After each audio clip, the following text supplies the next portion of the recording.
কসবা থানার সামনে রয়েছি আমরা এবং সরাসরি সেই ছবিটা দেখাবো।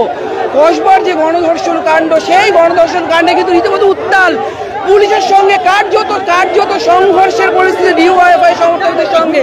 একদিকে কংগ্রেস, যুব কংগ্রেস, অন্যদিকে কলকাতা পুলিশের কর্মীরা রয়েছেন। একেবারে কসবা থানার সামনে রণক্ষেত্রের আকার ধারণ করেছে। যে ছবিটা দেখাচ্ছি, আমার ক্যামেরা পার্সন রয়েছেন, আমার সঙ্গে সুমন রয়েছেন, দেখাচ্ছি সেই ছবিটা কসবা থানার সামনে কার্যত ডিওয়াইএফআই সমর্থকদের সঙ্গে পুলিশের ধস্তাধস্তি শুরু হয়েছে এবং দফায় দফায় যে বিক্ষোভ, যে আন্দোলন, যে প্রতিবাদ কর্মসূচি চলছিল রাজ্যের বিরোধী রাজনৈতিক দলের তরফ থেকে, সেই বিক্ষোভ কিন্তু কার্যত রণক্ষেত্রের আকার ধারণ করেছে। এই মুহূর্তে আমরা রয়েছি কসবা থানার সামনে, যেখানে কিন্তু কার্যত ডিওয়াইএফআই সমর্থকদের সঙ্গে একেবারে ধস্তাধস্তির পরিবেশ তৈরি হয়েছে। সুমনকে বলবো ছবিটা দেখাতে। সুমনকে একেবারে দেখতে পাই এই ছবি, কার্যত পুলিশের সঙ্গে কিন্তু কার্যত ধস্তাধস্তি মারামারির পরিবেশ তৈরি হয়েছে এই মুহূর্তে। 2024 থেকে কোনো ব্যারিকেড ভাঙেনি, মানুষের কোনো কষ্ট করে আন্দোলন করিনি আমরা। আজকেও কোনো ট্রাফিক মুভমেন্ট আটকে কিংবা মানুষের কোনো অসুবিধা করে কোনো আন্দোলন করছি না। তাই আমরা আমাদের প্রতিবাদ রাস্তায় করব, কিন্তু মানুষের কোনো অসুবিধা না করে। পুলিশ এসে আমাদের বলেছে আপনারা যাতে ট্রাফিক মুভমেন্ট চলে দেখবেন, আমরা সেটা দেখব, কিন্তু আমাদের প্রতিবাদ চলবে। কলেজে যে ঘটনা ঘটেছে তার বিরুদ্ধে আমরা তীব্র ঘৃণা জানাই। এই সমাজে যারা মনে করছে দর্শকরা যে তাদের মুক্তাঞ্চল, আমরা সেটা হতে দেবো না, তাই প্রতিবাদ করি।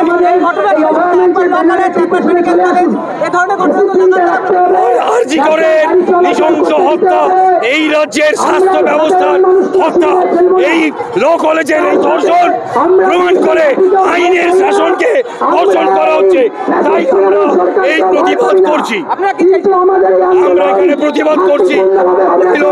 ইতিমধ্যে কয়েকজন ধরা পড়েছে, আমরা চাই পূর্ণাঙ্গ তদন্ত হোক এবং দোষীরা ধরা পড়ুক।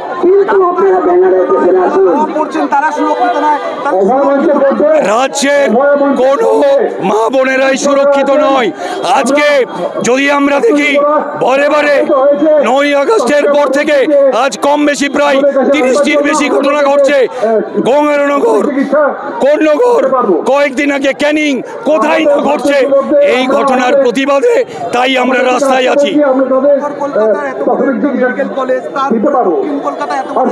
উত্তর দক্ষিণ, কাকদ্বীপ থেকে সুন্দরবন, আলিপুরদুয়ার থেকে পুরুলিয়া, আমাদের রাজ্যের মা বোনেদের কোনো সম্মান নেই।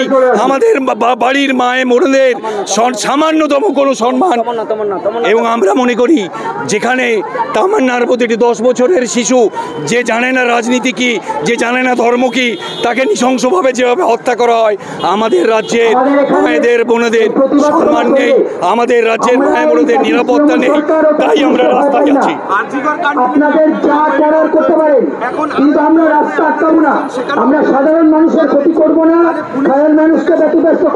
পুলিশ বারে যারা প্রতিবাদী তাদের গলা থামাবার চেষ্টা করেছে।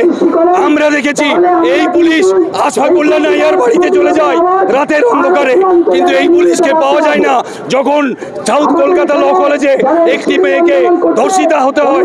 আমরা পুলিশকে খুঁজে পাই না যখন দেখি আরজি কর মেডিকেল কলেজে 14ই আগস্ট ভাঙচুর করে দুষ্কৃতীরা। তাই এই রাজ্যের পুলিশ মনে হচ্ছে তারা ধর্ষকদের কোথাও না কোথাও সমর্থন করছে। আমরা কিছুক্ষণ আগে দেখেছি, তখন আমাদের মনে হচ্ছে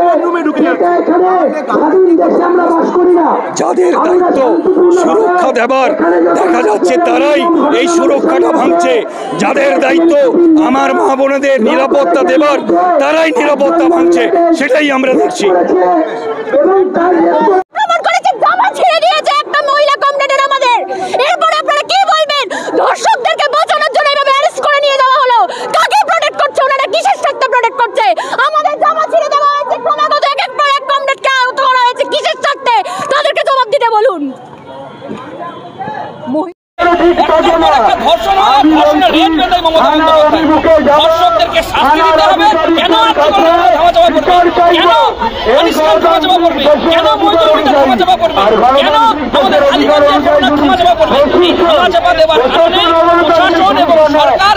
সরকার এক জায়গায় মিলিয়ে একটা দুর্নীতির জালে ফেলে সরকার ঠাট্টা চলছে না, সার্কাস চলছে। সরকারকে রাস্তায় নামতে হবে, জনগণের কথা শুনতে হবে, ছাত্রদের গণতান্ত্রিক অধিকার দিতে হবে, তাদের কাজ দিতে হবে।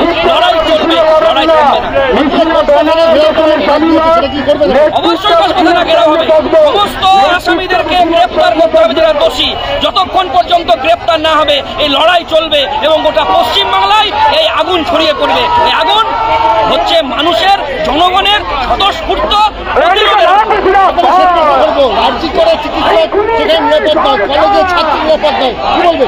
সরকারটা তো চলছে না, এই সরকারের চালানোর কোনো অধিকার নেই। সরকারের সিস্টেম কোলাপস করে গিয়েছে। যখন পচা গলা সিস্টেম তৈরি হয় তখন ক্যান্সার হলে কেটে বাদ দিতে হয়। এই সরকার পরিচালনা করার জন্য সরকারের কোনো যোগ্যতা নেই। তাই এই সরকারকে পাল্টাতে হবে, সিস্টেমকে পরিবর্তন করতে হবে।